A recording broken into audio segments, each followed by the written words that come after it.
کہتے ہیں حلال اور حرام کے بارے میں کچھ بتائیں. مثلا سور کا گوشت اور شراب مسلمانوں کے لیے حرام ہے.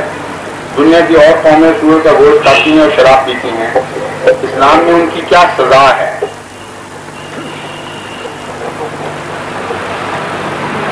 جو سزاؤں والا خیال ہے نا، یہ رجحان، یہ خام خواہ غلط رجحان پیدا کر دیا گیا ہے. اسلام کو یوں معلوم ہوتا ہے کہ سزا کے نمائندے کے طور پر پیش کیا جا رہا ہے، اور رحمت للعالمین کے تصور کو سزاؤں کے پیچھے اس طرح غائب کر دیا جس طرح وہ کوئی چیز ہی نہیں ہے. نعوذ باللہ من ذالک. حالانکہ اصل اسلام کی رحمت ہے، فوائد ہیں. سزائیں تو بہت ہی مائنر چند گنتی کی ہیں، اور وہ بھی خاص حالات میں اور خاص سوسائٹی میں. تو کیونکہ سزاؤں کا ذکر آیا ہے، اس لیے میں آپ کو یہ بات بھی روشن کر دوں اچھی طرح کہ اسلامی سزائیں غیر اسلامی سوسائٹی میں دی نہیں جا سکتی، خواہ اس کا نام مسلمان. یہ بھول جائیے، کوئی دنیا کی طاقت کتنی بڑی طاقت ہو جائے، اس کے بس میں ہی نہیں ہے کہ اسلامی سزائیں غیر اسلامی معاشرے میں دے سکے. ایک چھوٹی سی مثال لے لیجیے. زنا کی سزا جو بھی رکھیں، کوئی کوڑے ماریں یا سنسار کریں، اسے بحث نہیں. ایک ایسی سوسائٹی میں نہیں دی جا سکتی جو غیر اسلامی سوسائٹی ہے، نام اس کا مسلمان ہو بے شک. جس سوسائٹی میں یہ امر واقعہ ہو کہ اس کثرت سے جھوٹے ملتے ہیں کہ 50 روپے دے کر کسی کی جان کے خلاف گواہی دے سکتے ہیں، لے کر کسی کی جان کے خلاف گواہی دے سکتے ہیں، جہاں کثرت سے بے حیائی بڑھ رہی ہے، اس سوسائٹی میں کوئی حکومت نافذ تو کر کے دکھائے دینا کی سزا. 4 جھوٹے ڈھونڈنے کے لیے 200 روپے چاہیے.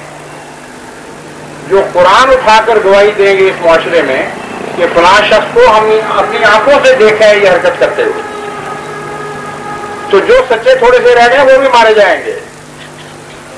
جو باغ چند ملتے ہیں، یہ اکثریت کی سوسائٹی ان کو بھی کھا جائے گی اسلام کے نام پر. اس لیے کوئی طریق مجھے دکھا دیجئے کہ غیر اسلامی سوسائٹی میں اسلامی سزائیں نافذ ہو جائیں، ناممکن ہے. تو جو بات ہو ہی نہیں سکتی، وہاں یہ فکر کریں کہ اسلامی معاشرہ کیسے قائم کیا جائے. رحمت اور سزا کی بات تو بعد میں آئے. اب میں صرف فلسفے کے اوپر روشنی ڈالتا ہوں. 1 منٹ رہ گیا اسی کے اندر کوشش کرتا ہوں. قرآن کریم ایک واحد کتاب ہے جس نے کسی کو بھی شر کل کے طور پر بیان نہیں فرمایا. یہ فلسفہ بیان فرمایا حلال حرام کا کہ ان کا نفع ان کے نقصان سے کم ہے یا ان کا نقصان ان کے نفع سے زیادہ ہے. بس اس معاملے میں بھی بیلنس کسی چیز کا یہ بنے کہ فوائد تو ہوں لیکن نقصانات زیادہ ہو جائیں، اس کو قرآن کریم نے منع فرما دیا.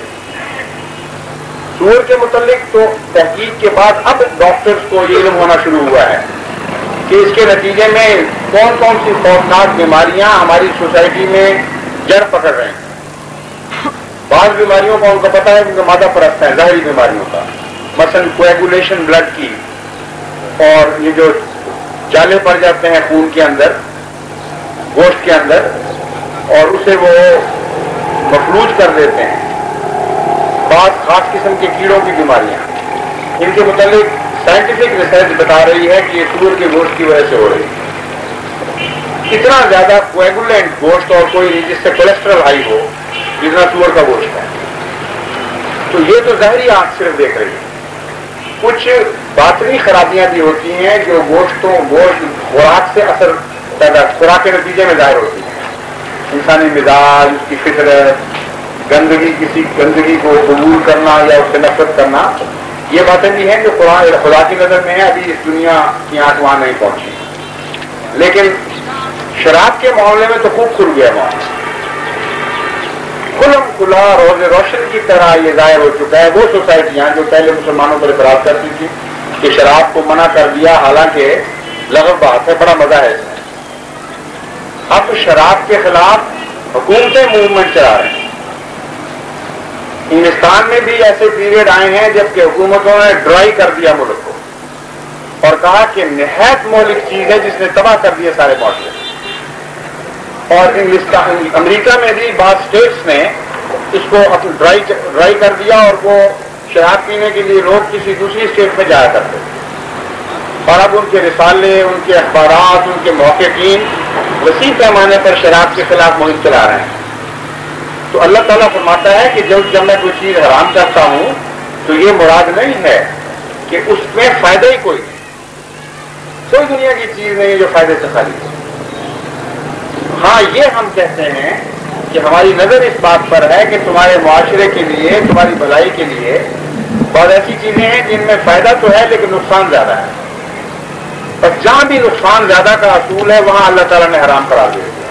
یہ ہے فلسفہ حلال و حرام کا جو اسلام کا ہے، اور یہ اسلام کا امتیاز بھی ہے۔ دنیا کے کسی مذہب کی کتاب میں یہ حلال حرام کا فلسفہ پیش نہیں۔ اگر وہ غیر مذہب والے موجود ہیں تو بے شک تلاش کر کے دیکھ لیں، میں نے بہت مطالعہ کیا ہے۔ اشارتاً بھی اس عظیم الشان فلسفے کا کسی دیگر مذہب میں ذکر نہیں تھا۔ بس یہ سوال جو ہے یہ تو اسلام کے مزید انسان کو قائل کرتا ہے، نہ کہ اسلام سے دور لے کے جاتا ہے۔